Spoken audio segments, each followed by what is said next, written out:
Hello student, आज हम देखने वाले हैं पोवर्टी इन इंडिया। मतलब हमारे भारत की गरीबी, भारत में कितनी गरीबी है वो देखने वाले हैं। तो देखो, पहले देखने वाले हैं introduction. Poverty is one of the major challenge face by the Indian economy. मतलब भारतीय अर्थव्यवस्था, मतलब इंडियन इकोनॉमी है। तो ये इंडियन इकोनॉमी में एक जो भी पोवर्टी है, मतलब गरीबी है, एक बड़ी चुनौती है, चैलेंज है। It is a social economics phenomenon. मतलब यह एक सामाजिक आर्थिक घटना है। मतलब ये जो भी यह एक क्या है, सोशल इकोनॉमी फेनोमेनॉन, मतलब एक आर्थिक घटना है। Poverty is a perceived as a social exclusion of certain section of the people in the society. मतलब समाज के लोगों के एक निश्चित वर्ग को सामाजिक बहिष्कार के रूप में गरीबी को नियंत्रित किया जाता है। मतलब समाज के व्यक्ति को जो गरीबी है तो उसे गरीबी के नजर से देखा जाता है। Deprivation of the basic needs and the denial of the opportunities has leads to the social exclusion। मतलब जो भी बुनियादी है तो वो बुनियादी की कमी और अवसरों के दान के कारण सामाजिक बहिष्कार हो गया।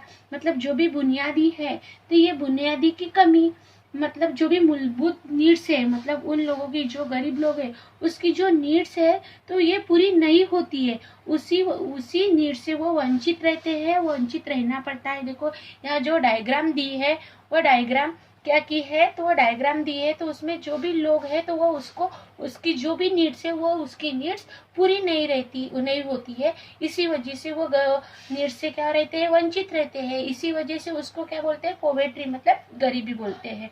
तो देखो 8.1 मतलब जो भी डायग्राम दिया है तो ये डायग्राम से उन्होंने क्या बोला है कि the gives an idea about the concept of poverty. मतलब गरीबी के जो भी कंसेप्ट है उसकी आइडिया उन्होंने यहाँ पर बताई है। The poverty in India has a long history. मतलब कि गरीबी एक भारत का लंबा इतिहास है। मतलब जो भी गरीबी है तो ये गरीबी ये इंडिया का लॉन्ग हिस्ट्री, मतलब लंबा इतिहास है। Economics range of research, decline of the handicraft and cottage industry, oppressive economics policy, recurrence of the famines, etc। मतलब संसाधन की आर्थिक नाली, मतलब जो ब्रिटिश पीरियड में जो भी ब्रिटिश पीरियड में है तो ये ब्रिटिश पीरियड में handicraft and cottage industry, oppressive economics policy, रिकरेंसी, तो ये जो भी गिरावट थी तो ये गिरावट नीतियों से महिलाओं को पुनरुत्थि थी। इसके दौरान के बीच बड़े जो पैमाने थे वो पैमान के लिए गरीबी क्या थी, जिम्मेदार थी। मतलब जो भी एक्सेप्टा were the responsibility mass poverty among the people during the British period. मतलब ब्रिटिश पीरियड में थे तो वो ब्रिटिश पीरियड में जो भी हैंडीक्राफ्ट था, कॉटेज इंडस्ट्री थी, तो इसके दौरान महिलाओं की पुनरावृत्ति, तो इसके दौरान लोगों के बीच जो बड़े पैमाने थे तो वो बड़े पैमाने पर उसकी गरीबी जिम्मेदार थी। उसके बाद elimination of the poverty has been the top agenda of the Indian government since the independence। मतलब स्वतंत्रता के बाद भारत सरकार ने गरीबी निर्मूलन प्रोग्राम पर एजेंडा बनाया था।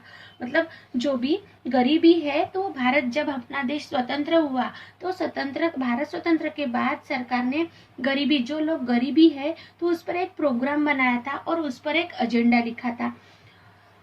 The policy measures such as the economics planning, economics reforms and the anti-poverty programs such as the Garibi Hatao have helped to the greater reduction of poverty। मतलब जो भी नियोजन थे, मतलब पॉलिसी थी, तो पॉलिसी जैसे जो भी इकोनॉमिक्स पॉलिसी, आर्थिक सुधार, मतलब इकोनॉमिक्स में सुधार, और गरीबी विरोधी कार्यक्रम, मतलब जो गरीब लोग हैं तो उस पर कार्यक्रम जैसे गरीबी हटाओ, ऐसे प्रोग्राम रखे थे और इसी वजह से गरीबी को कम करने से मदद मिली थी। मतलब गवर्नमेंट सरकार ने जो भी हमारा देश स्वतंत्र होता उस पर तो एजेंडा लिखा था, लेकिन उसके बाद उन्होंने क्या बोला है कि उन्होंने एक प्रोग्राम रखा था, जैसे यहाँ बोला है कि गरीबी हटाओ, और ये गरीबी हटाओ प्रोग्राम की वजह से गरीबी कम होने के लिए क्या मिली है, उसको मदद मिली है, हेल्प मिली है।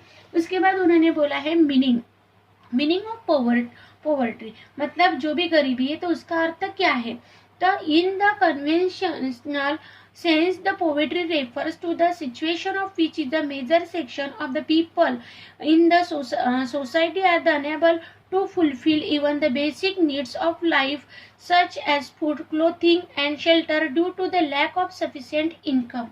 मतलब जो भी परंपरागत अर्थों में गरीबी एक ऐसी स्थिति का उल्लेख करती है, मतलब जो भी कन्वेंशनल सेंस है, तो ये गरीबी उसमें एक ऐसी स्थिति का उल्लेख करती है जिसमें समाज के लोग एक बड़ा वर्ग का मूलभूत आवश्यकता, मतलब जैसे उनकी नीड्स रहती है, तो वो नीड्स जैसे उनकी नीड्स कौन सी होगी, तो वो जैसे उन्होंने बोला है फूड, क्लोथिंग एंड शेल्टर, मतलब खाना, उसके बाद उसको कपड़े मिलना, उसके बाद उसका आश्रय होगा, तो ये पर्याप्त के आय की कमी के कारण पूरी नहीं कर पाते। मतलब उसके पास जो भी गरीब लोग हैं तो उसके पास आय नहीं रहता, इनकम नहीं रहता, इसी वजह से वो फूड भी परचेस नहीं कर सकते, कपड़े भी परचेस नहीं कर सकते और अच्छा वाला शेल्टर मतलब अच्छा आराम भी नहीं ले सकते। तो इसका रीजन क्या है, तो उसके पास आय कम है, मतलब इनकम कम है, तो ये इनकम के कारण वो अपनी नीड्स है वो नीड्स पूरी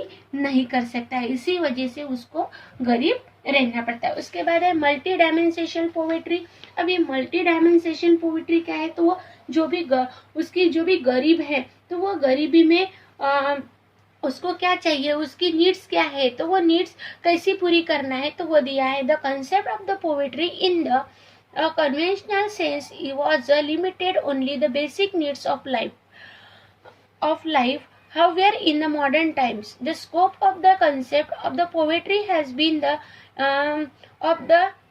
concept of multidimensional poverty has emerged. मतलब पारंपरिक अर्थों में गरीबी एक संकल्पना सिर्फ जीवन के मूलभूत आवश्यकता तक सीमित थी। मतलब जो भी पारंपरिक अर्थों जैसे कन्वेंशनल देखा है तो मतलब कन्वेंशनल सेंस से देखा है तो गरीबी एक कंसेप्ट थी, तो उसका जो भी मूलभूत आवश्यकता मतलब उसकी नीड्स, बेसिक नीड्स क्या थी, तो ये बेसिक नीड्स से ही सीमित थी। बट मॉडर्न टाइम में ये गरीबी संकल्पना स्कोप से बड़ी है, मतलब डायमेंशनल पोवर्टी इमर्ज हुई है।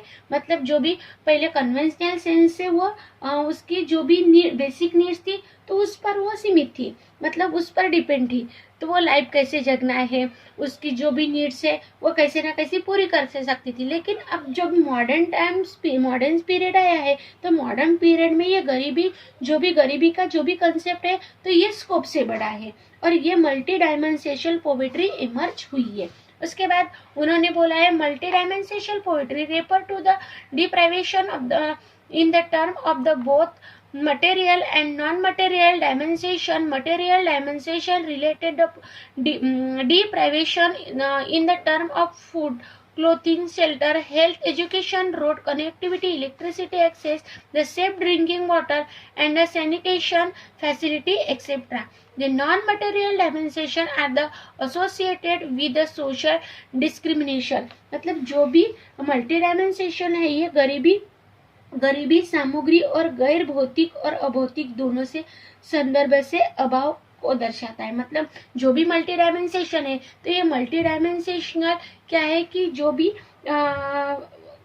भौतिक और अभौतिक का मतलब जो भी नॉन मटेरियल और भौतिक का मतलब मटेरियल, तो ये मटेरियल ये दोनों का संदर्भ है, ये दोनों का संदर्भ दर्शाती है। जैसे उन्होंने बोला है कि जैसे नॉन मटेरियल, तो मटेरियल में क्या आता है कि मटेरियल एंड नॉन मटेरियल है, तो मटेरियल में आता है कि फूड आता है, क्लोथ आता है, शेल्टर आता है, हेल्थ आता है, एजुकेशन आता है, रोड कनेक्टिविटी आती है, इलेक्ट्रिसिटी एक्सेस आता है, तो ये मटेरियल में आता है। और नॉन मटेरियल में क्या आता है, तो सिर्फ समाज के प्रति जो भी उसकी समाज के प्रति उसकी जो भी आय है तो वो आय कैसे स्वरूप में आ रहा है, तो उसमें जो भी एसोसिएटेड सोशल डिस्क्रिमिनेशन है, मतलब जिसमें जो भी भेदभाव है तो वो दिख रहा है। तो देखो उन्होंने बोला है कि जो भी बहुआयामी मतलब मल्टी डायमेंशन है तो ये गरीबी सामग्री और गैर मतलब मटेरियल एंड नॉन मटेरियल दोनों के संदर्भ से अभाव दर्शाता है। जैसे भोजन है मतलब फूड है, क्लोथ है, शेल्टर है, तो ये स्वास्थ्य है, शिक्षा है, तो ये उसके अवधि से संबंधित सामग्री का इनकम, जैसे बिजली है, तो ये सुरक्षित पेयजल है और सुरक्षता है, तो विविध तक ये पहुंचाती है। और जो भी गैर नॉन मटेरियल है, तो ये नॉन मटेरियल डायमेंसेशन है, तो ये सामाजिक भेदभाव से जुड़े हैं। तो ये हो गए हमारे मल्टी डायमेंसेशन पोएट्री। उसके बाद देखने वाले हैं हम कंसेप्ट ऑफ पोएट्री, तो वो नेक्स्ट वीडियो में देखेंगे।